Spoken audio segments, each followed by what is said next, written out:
What's going on, moviegoers? If you're new to the channel, my name is Christian. Welcome to C-Roll Productions. I hope you guys are all having a wonderful weekend and you guys are staying warm. Have you guys seen any of the blockbusters that came out this weekend, like Wicked or Gladiator 2, you guys? I saw Gladiator 2 yesterday and I was really impressed. It was such a good time. I was so entertained. Denzel Washington, you name it, you guys. If you guys haven't seen Gladiator 2, I highly suggest you guys go watch it.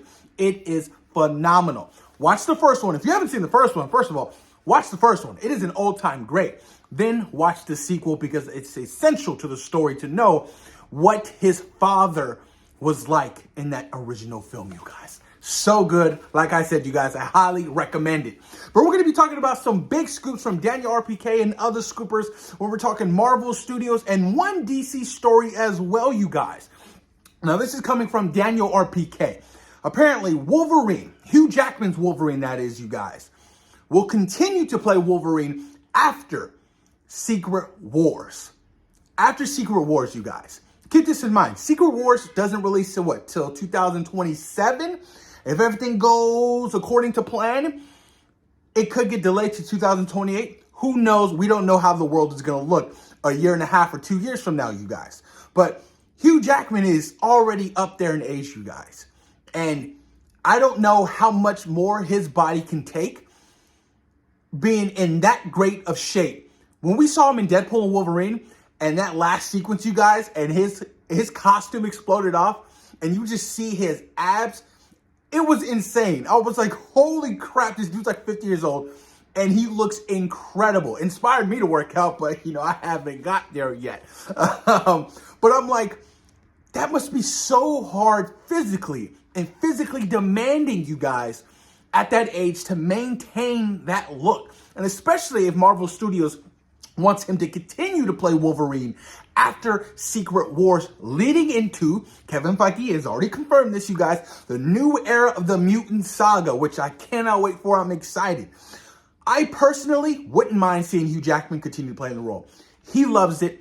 There's only been one Wolverine, you guys. Henry Cavill is not going to play Wolverine. I think that was just a one-and-done thing.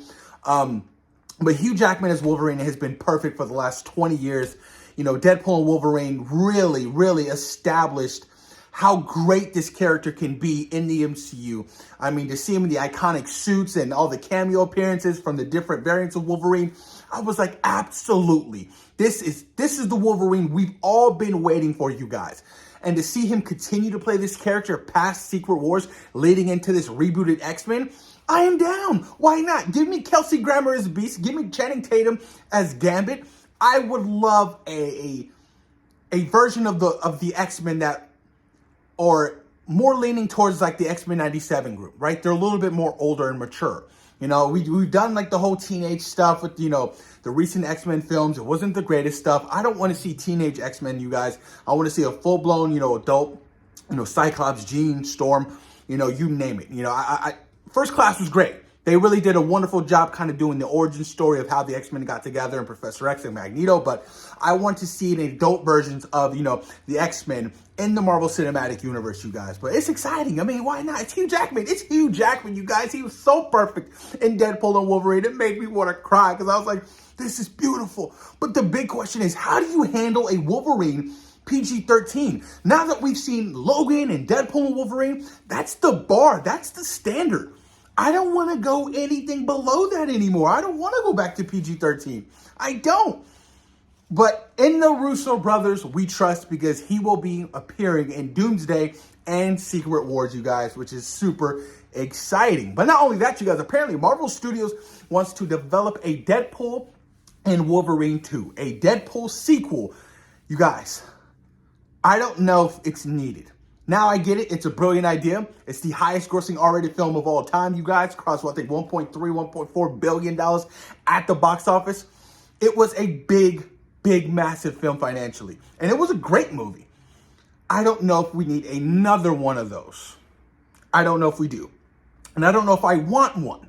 Because 3 Deadpool films, I feel satisfied. I'm okay if we don't have any more Deadpool movies. Now, Deadpool showing up in an X-Men film or you name it, I'm completely okay with. And especially for Ryan Reynolds, you know, because he talks about Deadpool 4, and he was like, there was a reason why there was a 6-year gap because he wanted his kids to get to know him. I mean, these movies take so much out of your personal life, you guys, and especially when you have children. You want to be around constantly. You want to create these beautiful, loving memories of your kids while they're growing up. You don't just want to be always, going off the set, gone for 6 months out of the year. That's not a way to live, So I get where he's like, I want to spend time with my kids. And if Deadpool 4 does eventually, show up and Sean Levy's down to direct it, maybe in the year 2029, 2030, you guys, it's a possibility. But, the fact that Marvel Studios wants to greenlight a sequel to Deadpool and Wolverine is a no-brainer. Billions at the box office, you guys. You already know. Moving on, you guys, we got some Spider-Man 4 tea. Now, this is interesting. Now, this has kind of already been reported on this particular topic. How it will include elements of a multiverse storyline, you guys, which makes sense because we are in the Multiverse Saga right now, and it comes after Avengers Doomsday, and then before Avengers Secret Wars. So it makes sense that, it does deal with some kind of the multiversal elements when we're trying to, conclude the Multiverse Saga, you guys. So that's understandable. There's going to be more than one villain. No idea who it's going to be. No idea. I'm like, who could potentially be a villain in Spider-Man 4? It doesn't sound like they're going street level if this is going to be a multiverse storyline. So it has to be somebody big and somebody ginormous.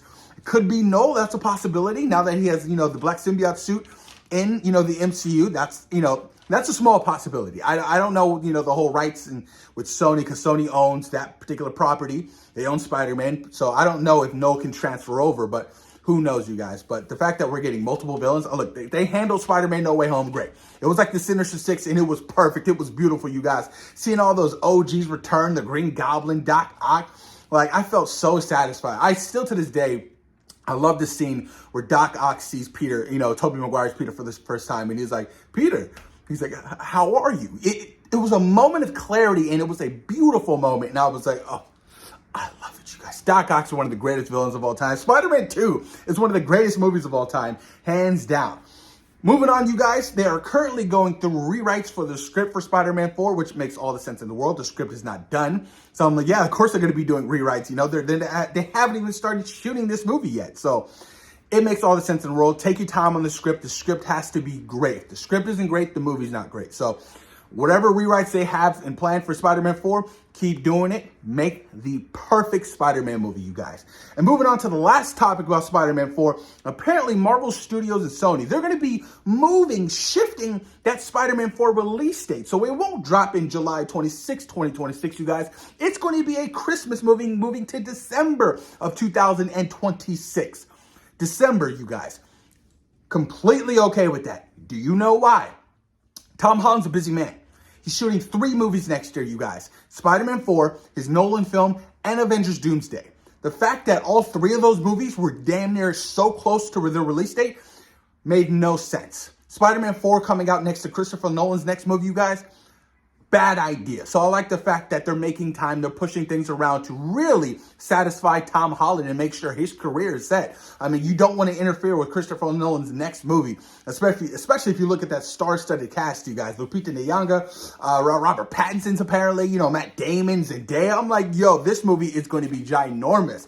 And especially if it's rumored to be about vampires, I'm like, let's go, man. That would be so great. I love Oppenheimer. Oppenheimer is, oh my God, one of the greatest movies I saw last year. I still, to this day, I can just rewatch it. It's so damn good, you guys. Christopher Nolan is one of the GOATs, you guys. So let me know what you guys think in the comments down below about Spider-Man 4 shifting its release date to the end of 2026 for a Christmas release date. Moving on to the next topic, you guys, we have the Young Avengers. Apparently, Marvel is shifting towards a series instead of a film, and it is going to be titled Champions. I think it's a brilliant idea. I honestly don't think that the crowd would have shown up for a Young Avengers film. I mean, your Ironheart, your Miss Marvel, your Kate Bishop, your Wicked, your Speed. I honestly don't think they would have showed up. So the fact that they're going to do it for a series, I think is a better play, a better idea for a Young Avengers project. There's just no love there for that. You know what I mean? And especially when you already have Doomsday and Avengers Secret Wars. How do you... we're going to throw out a Young Avengers film. You can't top those movies with a Young Avengers film. I mean, that makes No sense at all. But I would like to see these young characters interact with each other. It should be a lot of fun. I love, Hawkeye season 1. Apparently, season 2 starts shooting next year. I cannot wait. Kate Bishop was such a great character. I love that it's a Christmas theme, season. I'm excited to see whatever they have cooking for this Young Avengers group. Especially like with the, introduction of Wiccan, he was a fan favorite in, the Agatha All Along series. So there's potential to grow, you guys. And there's this love for Miss Marvel now that she's a mutant. So there's potential, you guys, especially as a series. Good idea, but probably going to be extremely expensive. I hate to say it. It most likely will be, you guys. And they got to add, America Chavez and, they should add Scar, Hulk's son. Why not? He seems like he's a teenager. And the last topic, you guys, for Marvel Studios. Now, apparently they are casting for a secret role in Avengers Doomsday. And this character is well known and will also play a major role in Secret Wars. Don't know who this character is. It could be Silver Surfer. It could be Molecule Man. It could be the Beyonder. No idea. But apparently they're casting for a secret role, you guys. I'm excited. Whatever the Russo brothers and Kevin Feige have cooking for Doomsday and Secret Wars, it is going to be ginormous. And I say Secret Wars is literally, you guys, will make, Infinity War and Endgame look so small, especially since it's going to be a conclusion to all of these glorious Marvel characters that we've seen, like your Wesley Snipes or your Ben Affleck Daredevil, all the earlier, Marvel characters that were on screen before the MCU was even birthed. It is going to be a massive conclusion, you guys, and I cannot wait. I am so excited about it. Moving on to the last two topics, you guys. We got some set photos for Moana, the live-action Moana film, and boy, oh boy, The Rock is in a massive muscle suit. I was like, bro, aren't you big enough? I like that they're kind of staying faithful to the character and how he looks. So it makes sense that he would be in a ginormous muscle suit. I think it looks great. And the fact that, it makes sense. You don't want The Rock in, the makeup chair for 6 to 8 hours, putting all those tattoos on. It doesn't make any kind of sense. So the fact that he's on a muscle suit and he can just slip that on, there's room. I think that this could potentially be good, you guys, honestly. I mean, just from the set photos, I'm like, okay, I kind of dig this, But Disney and their live action stuff, you guys, has definitely been hit or miss. Mufasa comes out later this year, but it is an original idea. Moana 2 comes out in a couple of weeks.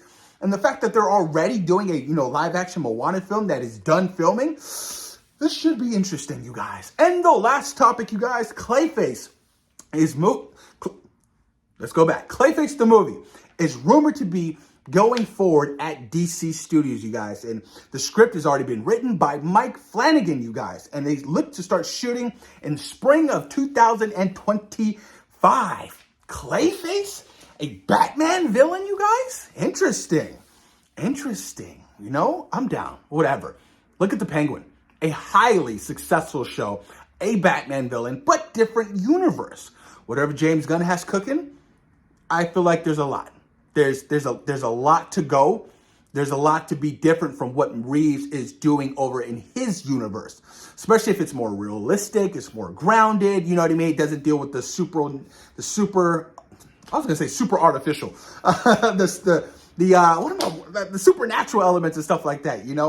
So the fact that James Gunn is kind of, opening the doors to, particular corners of the Batman universe to really expand on the lore on different characters, is going to be a lot of fun. They can do, Mike Flanagan. It's Mike Flanagan. Come on now.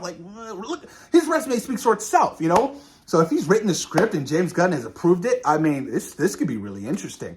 Batman Brave and the Bold, whenever they decide to get that off the ground, James Gunn, he always reiterates the script. If it's not ready, we're not doing it. It has to be perfect, you guys. And, I'm down for a Clayface.